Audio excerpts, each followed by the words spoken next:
Assalamualaikum dan salam sejahtera. Welcome to XM Pipcast, the show where market meets mind. I'm Zul Razak, and today we continue our journey into the world of trading, not with charts or numbers, but with stories, strategies, and raw real conversations. I'm joined by our very own Imran Zailani, educator, business person, musician, Arsenal. We'll be chatting about how US stocks set global market trends. Welcome to the show, Imran. Thank you for having me, Zuli. Yeah, I agree with all the definition, except for the latter part. Maybe I'm looking into switching my allegiance. To Liverpool? No, definitely not, because I don't want to be in the same boat as you. But yeah, I'll reveal soon what will happen. Tim terhebat seluruh alam semesta. Okay, Imran. Who is Imran Zailani? Can you tell the world who is Imran Zailani? Okay, maybe I'll start with my role here is primarily as an educator, but on top of that, I also have other gigs. I have a couple of businesses. I do play music occasionally, and I also like to do activities. I like to play sports. I like to Music, yeah, also true. But sport as well, I still maintain. We need to keep ourselves. I can see sometime on your social medias you try to sing, man. I will call it try to sing. Well, I started with instrument, because I wanted to sing, and I found out immediately that I'm lacking a bit of talent there, so I have to resort to instrument, and unfortunately, yeah. But I'm sure my singing is much better than yours. Maybe. Okay, Imran. I can see that you hold some professional certificates. Can you tell us more? When did you start trading and financial market, and why? Right. So to trace back the beginnings, my humble beginnings, actually, I did not start trading until when I was working. But as a student, I still remember when I was in Europe. During that time, what happened in Europe? This Greece crisis, right? Where that was 2016. Yeah, 2000. I think a bit before that, 2013, 2015, where Europe has to bail out Greece multiple times, and one of the biggest donor is Germany. The place that I study in. So there's a lot of pushback. People were saying that why are we bleeding for somewhere else? But for me, that time I noticed the euro currency drops, So then I give a call to my father. Hey, this is a good time to make a transfer, That is my first trade. My first trade. So I succeeded in convincing my parents and sending me some money, and I profit from there. Right. So that's my beginning. And later on, as I was working, I beginning to make my own personal income. I've spent money to invest. Then I've started, meddling with the financial market. Okay, back then, I did not really know where to start, where to properly trade and educate myself. So, of course, this leads to some, very memorable events. I'm sure all traders, we all went through all this. All of us. We all get our hand burned a bit, because of enthusiasm, but mostly greed, because you want to be rich as quickly as possible. Cepat. Yeah. This is the normal thing, I got educated by the market very quickly, which is, there's no such thing as a shortcut, right? So then I begin to strategize and begin to slowly educate myself, and then I got hooked into it, because before this, I am really interested with the financial market. I keep up with the news, for example, the Greek crisis, and after that, I still keep tabs on the market, but just I don't have the platform to profit from the incident. Market moves. Market moves with every news, every economic data, every scandal, maybe, right? So I need a platform. So then I start exploring. I start experimenting with some broker. And then I, slowly, and then this becomes habit. It's as if I'm reading a newspaper every day, but the newspaper is in the form of a chart, price chart. Can you see? And why did you get yourself certified? Actually, it's not from necessity. I was working fine back then. I thought that I needed structure. So if you look for the education, correct. If you look for education nowadays, right, it's at your fingertips. Of course. You just open your social media, now YouTube, you have so many gurus. But there's a problem. So many gurus, and I think 80% are not really gurus. They are more like a lifestyle marketing guy. Yeah, marketing guy or marketing gal for that matter. So that you need a structure, you need something that really form a foundation. Okay, like a bit step of 1, step 2, step 3. Correct. A bit of everything doesn't really add up. So you need like a proper structure from phase 1 to phase 2 and so on. And then you start to see the whole picture. Like before this, I just look into maybe just one instrument. Okay, I focus on that. Okay, maybe you can profit. Yeah, but you don't see the whole picture. Then you begin to realize that this one instrument, for example, like maybe gold, it's just one tiny part of the whole ecosystem. And as we know in the financial market, you can profit in any instrument as long as there's price movement. So then I begin to expand my knowledge. And then I see, whoa, I'm just a tiny fish in a very tiny pond, maybe then I start to explore also beyond Arsenal, maybe there's something much better. Of course. Of course. And moving on to stock market, Imran. Right. Looking at our topic, US stock and global market trend, a lot been said lately about dollarization. Right. Going out from the dollar trade. The move away from US dollar, are US stock still the best instrument today? And we are looking currently when we are recording this, we have most of US indices at historic high. Is it the right time to go in? And how actually the market in US affected the world? Right. Well, we've been listening to de-dollarization for many years now. Okay, we have, for example, BRICS, becoming a challenger to dollar domination for, I think, at least 100 years, right? But if you look closely, right, the foreign ownership of stocks is still at the all-time high. Meaning what? The rest of the world is still buying US stocks. Okay, and then you look at the recent rally. And not to mention the recent rate cut, okay, which also pushed the stock price up. Nasdaq all-time high, S&P 500 all-time high, and then with performance from the big 7, for example, Microsoft doing very well. The price goes up. Not to mention other companies such as maybe Nvidia as well. So these are all reasons to believe that Wall Street is still the destination. Okay, just the number of money being put into the US market shows that the global world or the global traders, they are still confident with the Americans' ability or capability in innovation. Right? So I would say that this is still the best time to be involved in the US market, despite the de-dollarization. You look at the data. Okay, the data will show you that most of the $1 trillion company, I think we have 4 now, right? They are all where? They are all in the US market. I think there's $1 trillion company which is not in the US market, which is in Saudi Arabia. Saudi Arabia. That's it. Cool. Okay, the rest is all centered there. Okay, and then when you have the policy as we have seen right now in the US market by Federal Reserve, right? It's more towards easing. Okay, so I think there are still room, or there's still, we call it upper ceiling, which has yet been reached in the US stock market. Okay, that's my opinion. So currently, if you're looking at the market, 2025, by end of 2025, where do you see S&P 500? Actually, that's a good question, because why? We go back to our roots. No price can go up forever. It doesn't go in a straight line. It has to go in the zigzag, has to form peaks. It has to form trough or bottom, right? So now, yes, it's at an all-time high. You can still see momentum, right? But just as you can still see the strong momentum, you can also see some risk, of impending or inevitable pullback. Always happen.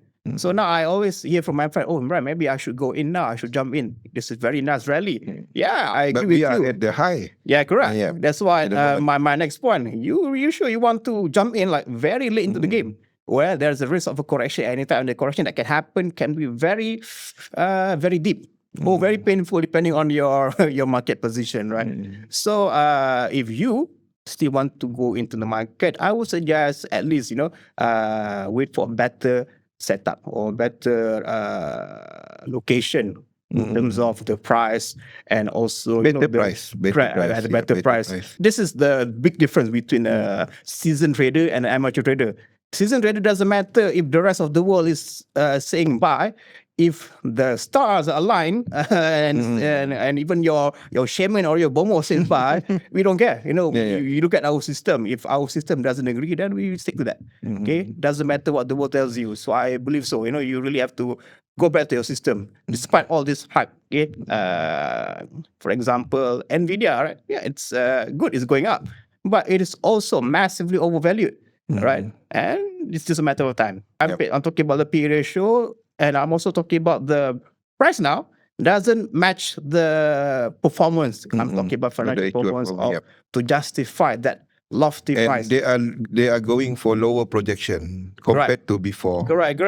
So I'm guessing the management at Nvidia say, oh man, this is not realistic. We cannot continuously set a record-breaking quarter every single time. There's so much that a big company can do. So you are saying that the money is still in the Wall Street, despite dollarization, despite some said that we are looking more into China's or more into Middle East.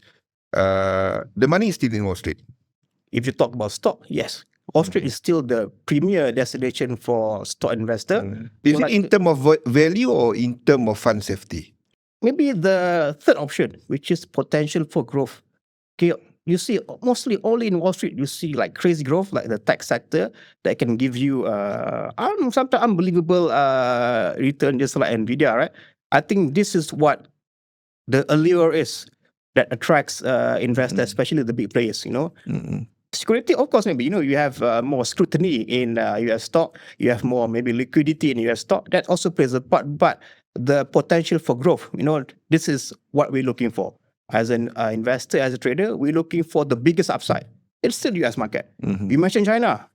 China, I don't think it's the destination for investor to invest in stock. Why?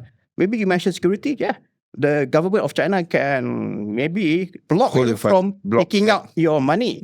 Okay, and as you see, periodically there will be crackdowns on certain industry. Okay, then that also hurt the value of the stock market. And if you look at the culture in China itself, people don't spend money on stocks. Okay, they spend money on property. Right, it's a different culture as well. Okay, their portfolio is mostly property. So you see normal activity in Chinese market. I'm talking about stocks. Right. Which sector? Only IT, only technology in US, or what other sectors? As we know, we have basically one is growth, one is value, one is cyclical, one is non-cyclical. But any specific, maybe two sectors? So aside from tech sector, which always be the where the gold pot is, I'm looking at maybe construction. Okay, construction, or maybe heavy equipment. Okay, because when you have a low rate, right, you have low rate in the monetary policy in the US, that will spur up some development, maybe property projects, so that can be a theme moving on to 2026. Maybe companies like Caterpillar, okay, when they have projects, jobs, buildings, houses, they can benefit from that. Correct. This is just looking at the monetary policy which is being eased. Okay, and I think we still have some more rate cuts ahead of us. Okay, that will play into this theme. Recently, we had the first cut by Fed, then projected for October and December, then another cut in next year. That is according to September's projection. And currently, market is pricing in more than one cut for next year. So that's why we are seeing all the multi-high level for gold and also for index equities. But tariff, a headwind. It will remain, I would call it a X factor as well, because Well, one day Trump might be saying this. Yeah. Another day Trump is saying this. How? Yeah.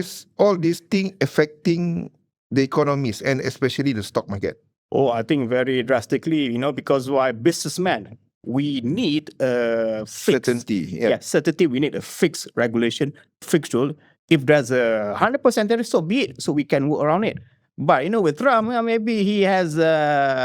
One day he might be saying this. Tomorrow he might be saying this. One day visa fees is 50,000. Yeah. Tomorrow 100,000. The next day 200,000. India been saying a lot about this. So how can one be confident about the economy with all this uncertainty in policies? Yeah. I think nowadays it has never been so unpredictable. Before Trump, we have maybe we don't agree with the policy, but we can expect what will happen. But with this, changing of mind, maybe one day he woke up, his hair is in a different position, that maybe ruins his mood. Different fever level. Yeah, ruins his mood. So maybe he will do something crazy, and then we have to expect this as a risk. So again, we as a trader, as an investor, right, we have to be, I would say, very agile, very liquid, because that's one of the main advantages of a financial market. We can rotate our fund fairly quickly, definitely quickly than having a property that you need to sell it in 1 year, right? Yeah. So with that, we can react faster than most people, right? And this can become an opportunity. We don't, maybe as a trader, maybe I'm saying this as being too generalizing, but as a trader, we only care where the price moves. Goes up or goes down, you're in your right position, you still make money, right? So maybe with him being so unpredictable and causing the market to be more volatile, that could be an advantage to us. So I want to look at it that way. Instead of, oh man, I don't want to trade. Trump could say A, B, C the next day. Maybe I flip the script a bit, then you can still, maybe at least profit, or at least where the risk is, and then you can proceed to protect your holdings. I still remember all the sleepless night I spent when I wanted to daily trade US stock market. Okay, say one want to jump and enter the market, the stock market in US. Right. Can I sleep? I still remember those days. Sleeping at 4-5 a.m., waiting for New York to close. And then after, basically, I will wait for Chicago first, but then New York. Can I sleep? If I wanted to trade US stock market, intraday, what should I do? Well, in such cases, right, I will immediately advise you to change your time frame. Nowadays, like intraday trading, you are at a disadvantage to compete with the algorithm, with the mechanical call it mechanical traders out there. And look at instrument, stock market or equity, right? That's not the sweet spot. What is the sweet spot for maybe Nvidia? It's not 1 day or 2 days. It's at least 1 to 3 months. Okay, this is the sweet spot for any stocks, okay? For you to have enough time for maybe the fundamental to play out in the direction that you want. So if you trade daily, it doesn't matter. You don't even look at the fundamental when you trade daily, right? They are day trader, because you will mostly focus on technical. Okay, and even so, sometimes just the volatility will just kick you out from your trade as a day trader. So maybe take a step back. Look at the medium time frame, because this is where most investment bank, most hedge fund make money. Okay, 1 to 3 months, or maybe even longer, 1 to 6 months. Okay, this is where you get the movement. All right, but of course, okay, as we start our journey as a trader, we always want to become millionaire tomorrow, right? Okay, that is what we have to control actually, because the late Charlie Munger, you know what he says? Money making is not from buying or selling; it's actually from waiting. Yeah, so you can have a very good sleep at night. Just maybe change your time frame. Okay, the days of day trading in stock market, it's over. Why? There's no way like a human being like us can compete with all those algorithms. But say someone with the background of currency, commodity trading, futures trading, and they go the options trading, and they go for this very low 5 minute, maybe the most 15 minutes, and they have all the time in the world. How do they trade the US stock market? It's going to be very tricky for you because why? When you are in front of the chart, all right, things happen, you know. It's so easy for certain trader to lose sight of their original plan. They might have, for example, a specific amount that they want to risk, or there's a specific level that they want to reach in terms of maybe the profit, right? But when you're at the heat of the moment, when the market is moving, right, I'm sure most people have experienced it when they trade the news, right? You can be overwhelmed, okay, by that. I don't really advise for people to trade short term, unless you are properly equipped. What I'm saying about properly equipped is that you have a very robust algorithm can help you get the best entry possible. But as a retail trader, maybe that's not the case. No, we're not funded by a multi-million-dollar entity, you know, to maybe maintain your algorithm or have you have maybe like prop traders on salary, to work as a team and focus on the market. As a retail trader, we don't have salary, right? Okay, that's also a big issue. Okay, because why? When you don't have money, right, and then you want to earn to pay your bill. Imagine what happened to you when you trade live, intraday some more, or like in a shorter time frame. That pressure alone will cause you to take risk 10 times or 100 times more than you should. Because why? You need to pay the bill. So you look at this, you know, it's a very complex situation, and this is also where the trader psychology comes into play. You know, how do you control all this emotion? What is a typical day for somebody who is trading US stock market? What is a typical day? You wake up at 6 p.m. Malaysia? A successful stock market trader, they have a very relaxed routine actually. They spend most of the time looking at the financial performance of the said company they are interested to invest in. And this will take months, because they want to see progression in the performance. And you have to also compare quarter to quarter and so on, right? Then what you do is you put, when this company met your criteria as maybe a buy candidate, you put that company on your watch list. That doesn't mean you're already in the market. You're not in the market yet, So you put the company on your watch list. Eventually, you're going to have like a list of companies and you're going to sort it out by priority. So this also will take months, right? And then when the price is right, okay, this is usually what they do is they put a pending order. Okay, pending order for the entry that they think it's the best position, the best price. Okay, of course, after looking at the technical. So usually it's very relaxed, and then they have months after making an entry to decide whether I want to hold this position or I want to exit. Okay, it's a longer game. It's very different from maybe the movie that you watch in Hollywood. People making calls, buy, sell. That doesn't happen anymore. Real share or CFDs? That's a very good question. All right, I want to start that both have its pros and cons. Okay, maybe I'll start with stock, right? Stock, you are the owner. Okay, you are the owner of the company. Let's say I own equity holder. Yeah, I own maybe 1 unit of Berkshire Hathaway. Oh, if I go to my maybe future in-law, my friend. Oh, they'll be impressed. They'll be impressed. Oh, Imran owns Berkshire Hathaway. But then again, you know how much the cost of 1 unit of Berkshire Hathaway share? Yeah. Hundreds of thousands of USD, maybe a million in ringgit. One share, yeah. Yeah, just one share, right? On the other hand, if I look into CFD, right, the disadvantage is you are not a shareholder. I bought a CFD for Apple, then I go to the HQ and want to join the meeting, right? The voting, I'll be kicked out. I'll be kicked out, Yeah. So, but you still can participate in the price movement, okay? Because what is a CFD? It's a derivative. It's an instrument that mirrors the price of we call it underlying asset, which in this case, Apple share, right? So the CFD will follow Apple's share price.